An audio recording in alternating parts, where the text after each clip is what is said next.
CA Ranade here, and I welcome you all to my next session on NPAs. I'll first of all tell you what is the full form of NPA. It's a non-performing asset. Okay.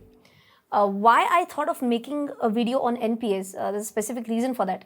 I just happened to read an article in Economic Times which said that India ranks 5th in the entire world as far as NPAs is concerned. I'm sure this is not a thing to be proud of that we are in the top 5. But then I thought that let us understand at least that we are in the 5th position, which are the countries which are above us, and what exactly this NPA is. So I thought let me just give you a quick overview of what we are going to learn in this video. So first of all, I'm going to talk about the meaning of NPAs. Then I'm going to talk about what are the categories of NPAs. We'll talk about the provisioning norms of NPAs. We'll talk about why NPA happen. Are there any reasons why that would lead to non-performing assets? Then we'll talk about a very important difference between a gross NPA and a net NPA, and towards the end, India's position on NPAs. Right. So to understand the meaning of NPAs, I'm going to give you that feel-good factor because I have opened the CA Institute's material about NPAs. So even if you're not a CA, you'll get that feeling that we are learning something which is there in the institute's material, okay? And it gives me a feeling of going back to my roots. So I'll take you directly to the material of institute. You'll get a better visualization of what an NPA is.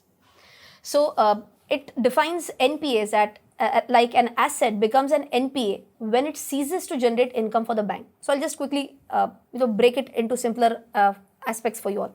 An asset becomes an NPA. So what's an asset basically? For any bank, when it gives the loan, this loan amount is ideally receivable to the bank. Okay. So let's take an example. There is a bank, ICICI Bank. ICICI Bank gives loan to me. Whenever I receive this loan amount, can I say thank you, thanks a lot, bye-bye? And is this money mine? No, that's not mine. I have to repay this to the bank. So for me, it's a liability. I owe that money back to the bank. From the bank's perspective, this money is receivable from Rachana. Okay. So if this is receivable from Rachana, for the bank, it becomes an asset, right? Now, this asset becomes an NPA, becomes a non-performing asset when it ceases means stop, to generate income for the bank. So in this same transaction, what was the income for the bank? If I took a loan worth rupees 1 crore from ICICI Bank, am I going to repay 1 crore? Ideally, yes. But am I going to repay anything over and above that? Obviously, yes. I'm going to repay an additional amount, say 80,000 rupees. Okay, बहुत कम हो गया क्या? Okay, for 1 crore rupees loan, let's say 80 lakh rupees. So 80 lakh rupees is termed as an interest for the bank, right? So this interest is nothing but income for the bank. So this loan which had been given by ICICI Bank to me, if I don't repay it to the bank, that loan becomes a non-performing asset. I hope you have understood this. Okay, this is just an example. I don't intend to default any of the loan that I've taken, right? So what is an NPA? There's a definition given by RBI, Reserve Bank of India, and it says that a non-performing asset is a loan or an advance where interest and or installment of principal remain overdue for a period of more than 90 days in respect of a term loan. Term loan is a term, I'm sure, is a phrase which people like you and me easily know. So term loan is basically like a 2 years loan, 3 years loan, 5 years loan. Okay, that's a predefined time frame for that. That's known as a term loan. Okay. So if in case of a term loan, let us say I'm sure everyone has heard about EMIs, right? Equated monthly installment. And there's a due date for that. Okay. So let's say I had taken a loan from ICICI Bank and the due date was 2nd of January. 2nd of January is the due date. On 3rd of January, it becomes overdue. Okay. So if I pay on 2nd of January, well and good, it's not going to become an NPA. Okay.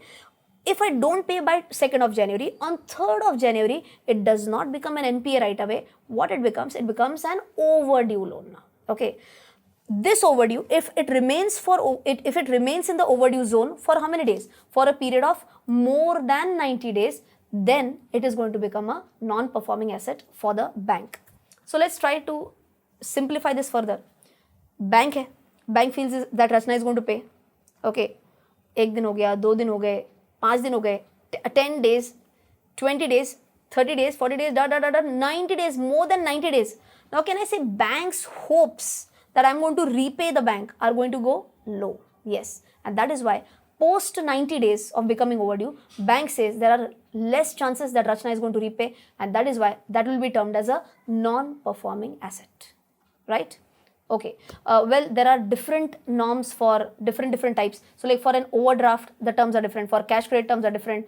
For bills discounting is different. It's a big discussion. We are not going to go into all these finer aspects. I did talk about term loan. That should be good enough knowledge for you all, right? Now, once an asset becomes NPA, okay, 90 days overdue ho gaya, it has become NPA. Now, RBI says you have to categorize this further into three major categories. Number one, it's a substandard asset. Number two, it's a doubtful asset. Number three, it's a loss asset. Okay, so we are going to talk about all these categories and subcategories in the next segment. So moving on, we are on to categories of non-performing assets. The very first category is a substandard asset. Okay, so I hope you have understood till now that the moment it has become NPA, bank has started to lose hope that it is going to recover money. Okay, now ये जो दर्द का जो एक intensity है, okay, intensity of this very big grief for the bank that they are not going to recover this. This grief has been divided into three categories. Okay, one could be a substandard asset, one is a doubtful asset, and one is like a loss asset. But is there a proper definition for that? Yes, there is. So let's understand what are the definitions. What is a substandard asset? It would be one which has remained NPA for a period of less than or equal to 12 months. Okay, so I'll just try to give you a timeline on this. Assume that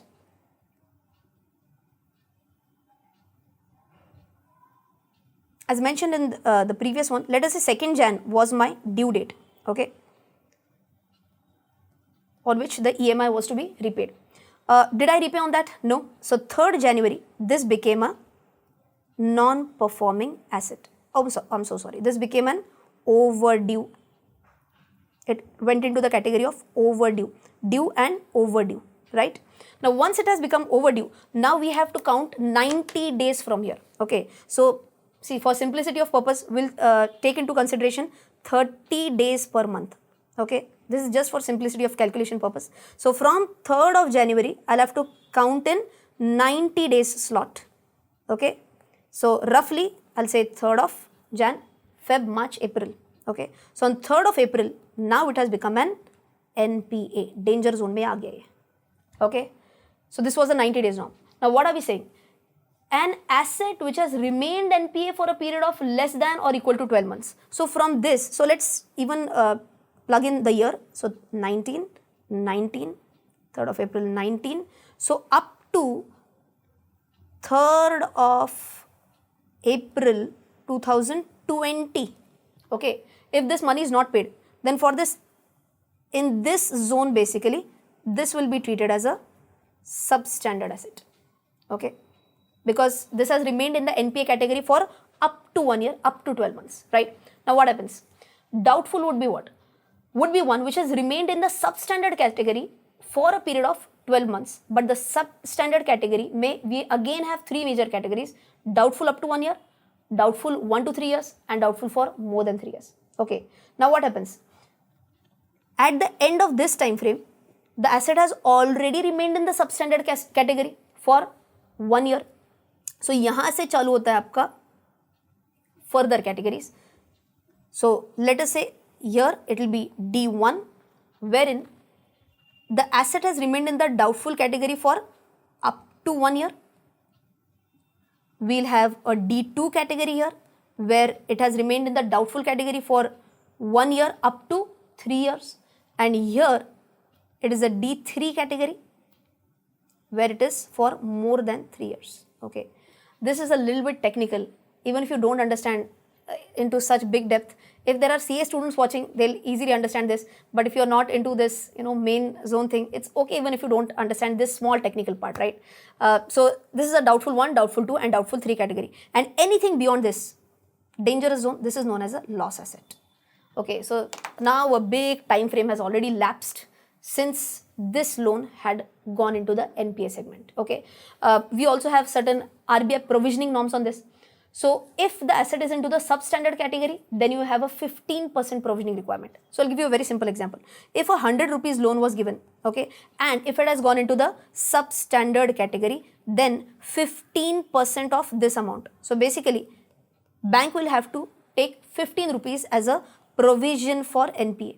Okay. What is the impact of taking this as a provision for NPA? See, higher the provisions, okay, more and more the provisions, what is going to happen? Your expenses go on increasing. And if your expenses go on increasing, your chances of loss go on increasing. Okay. So when you're doing any bank's analysis, you have to check how much is the provision for NPA. A higher provision of NPA is going to lead to higher losses. Higher losses is going to impact share prices in a negative way. Okay. I hope you have understood fair enough detail of this as to what are the categorization of NPAs and what are the provisioning norms. In this segment, we are going to understand that why NPAs occur. Okay, there could be various reasons. I'll try to cover 3 or 4 out of that. The very first could be a willful default. There are people in the category of aaj kuch tufani karte hai. So people feel that yaar loan liya, repay kiya. There's no fun in that. So let's try to default, right? These would be not people like you and me generally, because banks, they would be behind us. The moment I default in one of the EMI, banks will immediately send their beloved recovery agents to my home, and they'll say you'll have to pay and all that, not gundas as such, but the white collared recovery agents will come at my home and they will give me very gentle reminders of repaying the EMI and all that, right? But all these big people, they are very comfortable in not repaying the loan, and they have a very nice art of leaving, and they could be the defaulters, they could be the willful defaulters, right? I hope you understood whom I am talking about. Okay, so possibility number 1 of NPA could be a willful default. Possibility number 2, there could be an economic crisis. Okay, so the businessman did not have an intention of non-repayment. He very well wanted to repay, but there is an overall slowdown in the economy, due to which the sales numbers are impacted, the profitability is impacted. The businessman is in a genuine cash crunch, and that is why he is unable to repay the loan. That could be the second case where there is an economic crisis.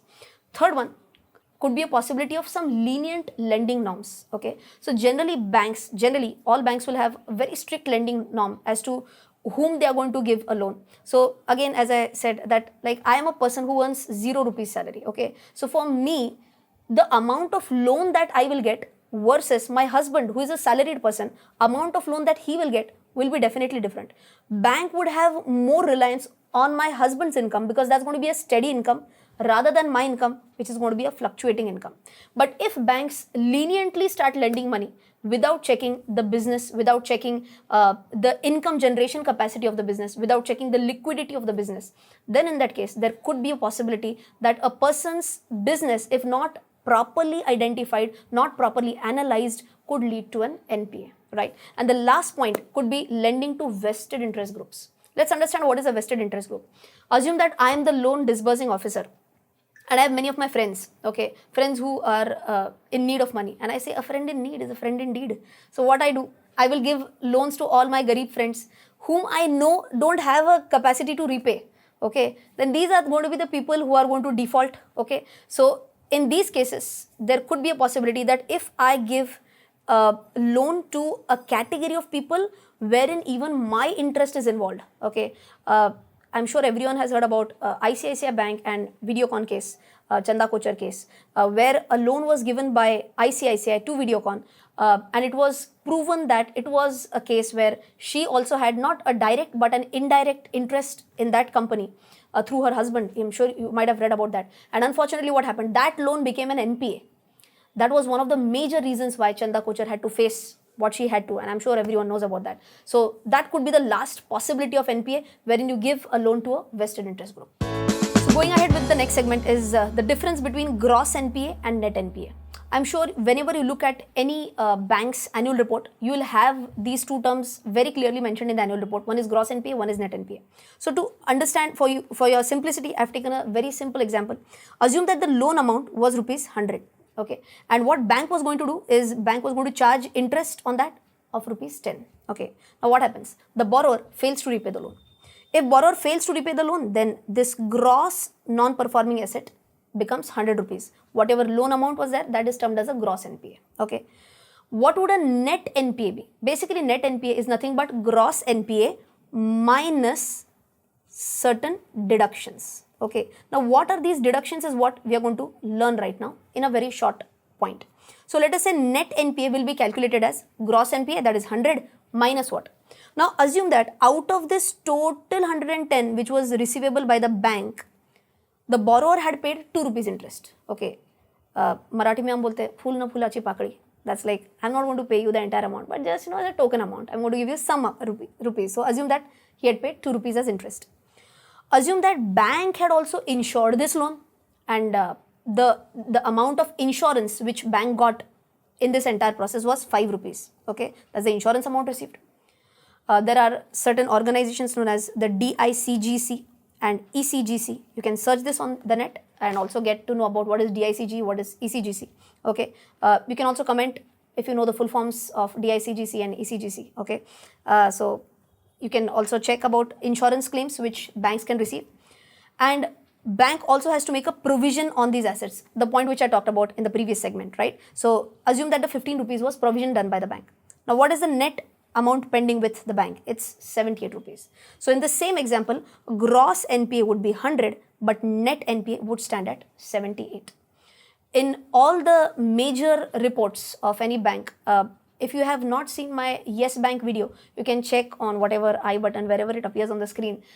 You can click on that and you will get to know about gross NPA, net NPA, both the ratios of the bank, and why it is different, why gross NPA and net NPA are different.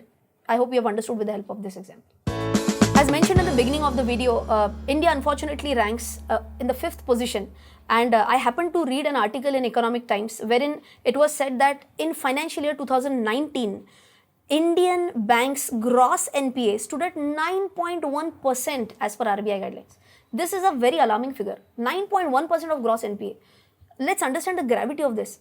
If a bank has given 100 rupees worth loan, then it is going to get back only 91 rupees of its principal. So 9 rupees are gone straight away from the economy. That's like defaulted amount by the people who have borrowed. I feel this is not good for any country. Top 4 countries are Portugal, then we have Italy, we have Ireland, and we have Greece. Even Spain was one of them in the initial years. Spain has improved a little bit. I happened to read an article on all these countries, and the author had very differently renamed these countries as PIGS countries. PIGS, P stands for Portugal, I stands for Italy, I stands for Ireland, G stands for Greece, and S stands for Spain. Author's views, not mine. Okay, so these countries rank highest in NPAs, followed by India. I feel this is a very sorry state of economy for any country who is getting such a high alarming number of NPAs. But then when I happened to read the entire article which was published in Economic Times, it said that last year it was above 11%. This year it has gone down to 9.1%. It's good that the percentage is decreasing, but I feel it should improve to a much greater extent. And for that, we have our regulators, we have RBI.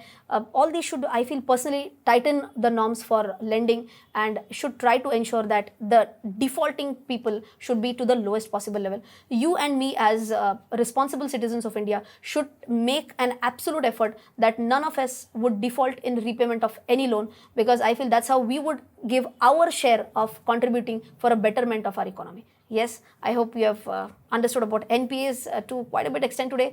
Well, that's it from my side for today's video. Jai Hind. Bye-bye.